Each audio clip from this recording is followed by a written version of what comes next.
Bharat America का सबसे बड़ा संयुक्त मिशन। जल्द लॉन्च होगा नासा इसरो का महाप्रोजेक्ट। दोस्तों, भारत का इसरो लगातार अपने मिशन को सफल बनाने के लिए दिन रात काम कर रहा है। भारत अपने आगामी मिशन गगनयान, चंद्रयान और सूर्य पर मिशन भेजने की तैयारी में लगा है।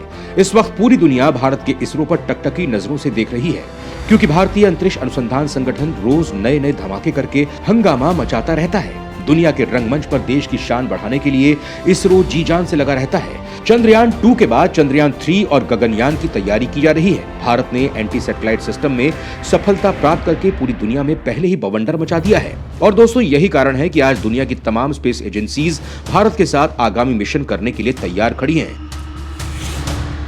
खुद अमेरिका की पावरफुल एजेंसी नासा भी इसरो के साथ काम करने के लिए उतावली हो रही है। भारत दुनिया के उन गिने चुने देशों में से एक है जिसके पास रॉकेट लॉन्च करने की क्षमता है। आज दुनिया के तमाम देश अपने सैटेलाइट लॉन्च करने के लिए भारत से संपर्क करते हैं। भारत चीन की चुनौती को देखते हुए जल्द से जल्द अंतरिक्ष स्टेशन बनाना चाहता है और इसीलिए वो गगनयान की तैयारी कर रहा है। गगनयान के जरिए वो पहली बार मानव को अंतरिक्ष में भेजकर अपनी तैयारी पूरी करना चाहता है। हालांकि दोस्तों, भारत और नासा दोनों ने मिलकर एक मिशन पर काम किया है और भारत की बहुत बड़ी परेशानी को दूर कर देगा। और सबसे बड़ी बात यह है कि यह महाप्रोजेक्ट इसी साल लॉन्च होने के लिए तैयार है और इसको लेकर आज एक बड़ा अपडेट आया है। इसरो नासा का बड़ा प्रोजेक्ट निसार तैयार। प्रोजेक्ट निसार करने वाला है भारत की बड़ी परेशानी को दूर। दोस्तों, इसरो और नासा मिलकर एक ऐसे सैटेलाइट लॉन्च करने जा रहे हैं जो जोशीमठ जैसी घटनाओं के होने से पहले अलर्ट दे देगा। इस सैटेलाइट को बनाने में करीब 10,000 करोड़ रुपए लगे हैं। अब बताया जा रहा है कि इस साल सितंबर में इस सैटेलाइट को GSLV MK2 रॉकेट से लॉन्च किया जाएगा। इस सैटेलाइट का फायदा पूरी दुनिया को होगा और सबसे बड़ा फायदा भारत को होगा। जोशीमठ जैसी जमीन धंसने की आपदाओं की जानकारी अब पहले मिलेगी।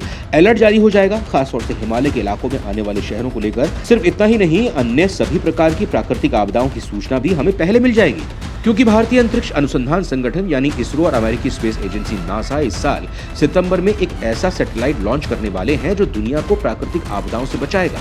इस सैटेलाइट का नाम है निसार यानी NASA ISRO synthetic aperture radar. ये दुनिया का सबसे महंगा अर्थ ऑब्जर्वेशन सैटेलाइट है। इस प्रोजेक्ट में करीब 10,000 करोड़ रुपए खर्च हो रहे हैं।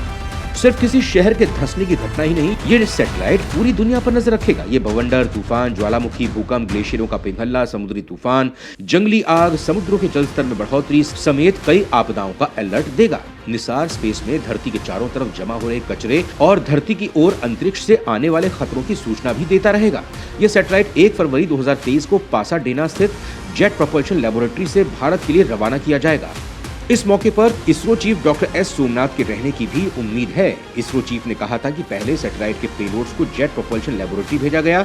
इस समय अमेरिकी रडार सैटेलाइट में लगाया जा चुका है। भारत अमेरिका का सबसे बड़ा संयुक्त मिशन GSLV MK2 रॉकेट से होगा लॉन्च।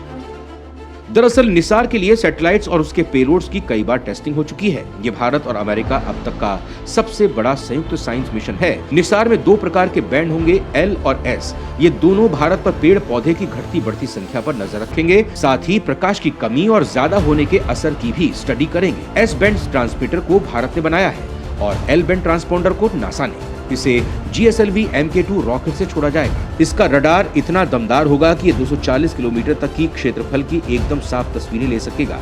ये धरती के एक स्थान की फोटो 12 दिनों के बाद फिर लेगा, क्योंकि इसे धरती का पूरा एक चक्कर लगाने में 12 दिन लगेंगे।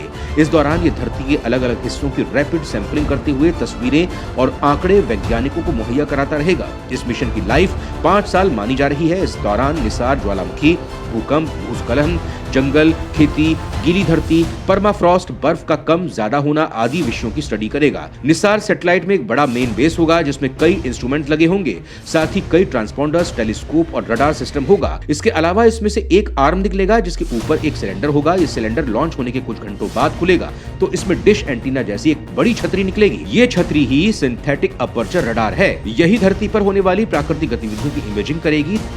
देश अब खुद के दम पर इस तकनीक में आगे बढ़ चुका है। इसके लिए किसी दूसरे देश की सहायता की जरूरत हमको नहीं है। ये एक बहुत बड़ी कामयाबी है कि इसरो इसी तरह के धमाके करके दुनिया को हैरान करता रहता है। फिलहाल इसरो के पास 2 बड़े मिशन चंद्रयान 3 और गगनयान है, जिस पर पूरी दुनिया की निगाहें टिकी हुई हैं। दोस्तों, गगनयान मिशन जो कि पहला ह्यूमन स्पेस मिशन होने वाला था, इसे इस कोरोना वायरस के कारण थोड़ा स्थगित कर दिया गया है, लेकिन अब इसका निर्धारित समय 2023 रखा गया है। अगर भारत इस मिशन में सफलता प्राप्त करता है तो भारत वो चौथा देश हो जाएगा जो कि सफलतापूर्वक एक मानव द्वारा संचालित स्पेस फ्लाइट के द्वारा अपना अंतरिक्ष मिशन पूरा करेगा।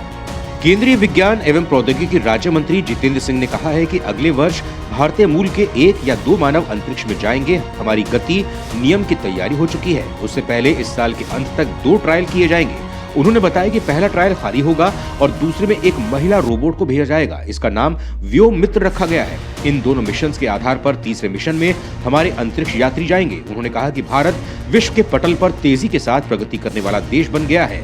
अंतरिक्ष में उपग्रह भेजने के साथ ही इसी साल यानी 2023 में गगनयान भेजने की तैयारी भी चल रही है।